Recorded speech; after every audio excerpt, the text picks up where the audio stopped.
આપણા ગુજરાતના નાયબ મુખ્યમંત્રી હર્ષ સંઘવી એમ કહે છે કે એક બાજુ દારૂ બંધ છે, તો તમે જુઓ આજે જ આ એક બુટલેગરે એક વિડીયો અપલોડ કર્યો છે કે ભાઈ જે કોઈને દારૂ જોતો હોય મારી પાસે મારો કોન્ટેક્ટ કરેના નંબર સાથે એને આખું જે વિગતવાર કીધું છે કે ભાઈ મારી પાસે જ આવું બધા દારૂ લેવા. બરાબર છે, આ વિડીયો જુઓ તમે. મારું નામ શૈલેષભાઈ ધનસુભાઈ જરૂરિયાત સુરનગર નસીપત રોડ દેસરપુર શરમાયાનગર.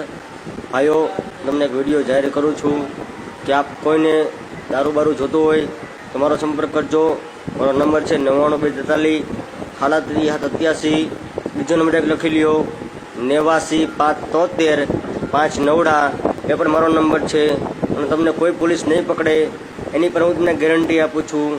કારણ કે સિસોદિયા સાહેબ LCB PI અને પરમાર સાહેબ બંને જણા મારી સાથે પાર્ટનરશિપમાં ભાગમાં છે. એટલે આપ કોઈને એવી કંઈ હેરાનગતિ નહીં થાય. આપ લોકો ગમે ત્યાં એન્જોય કરી શકો છો.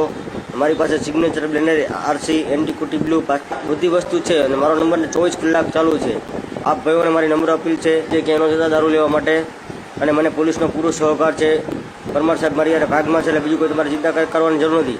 કારણ કે જ્યાં ત્યાં માલ પકડે છે પરમાર સાહેબ પકડે છે, પણ એ પરમાર સાહેબ મારી જાણે છે. જો હર્ષ સંઘવી સાહેબ, હવે તમે આ વિશે શું કહેવા માંગો છો? આની અંદર તો એ વ્યક્તિ એવું જ કહેવા માંગે છે કે પોલીસ જ એની જોડે પાર્ટનરશિપમાં છે. બરાબર છે, આની જાંચ પડતાલ થશે પછી ખબર પડશે કે આમાં સત્ય શું છે. આપણે એમ કોઈ માથે આ થોપી ન દેવું જોઈએ. પરંતુ હર્ષ સંઘવી સાહેબ કહેતા હોય છે ને કે આપણા ગુજરાતની અંદર દારૂબંધી છે, તો આ તો ખુલ્લેઆમ પ્રચાર કરે છે દારૂનો. અત્યાર સુધી આપણે પ્રચાર કરતા બસ હવે આ એક ગુજરાતમાં આ એક જ જોવા બાકી રહી ગયું હતું કે અત્યાર સુધી આપણે બીજી બધી વસ્તુનો પ્રચાર અંતર કરતા જોયો છે, પણ આજ તો દારૂનો પ્રચાર કરવા માંડ્યા છે. આ વિડીયોને બને એટલો શેર કરો જેનાથી આ સરકારને પણ ખબર પડે કે ગુજરાતમાં દારૂબંધી નહીં પરંતુ અહીંયા તો દારૂનો પ્રચાર કરવામાં આવી રહ્યો છે. હવે આ બાબતમાં તમે શું કહેવા માંગો છો? ખાસ કોમેન્ટ બોક્સમાં અવશ્ય જણાવજો ને આ વિડીયોને શેર કરજો.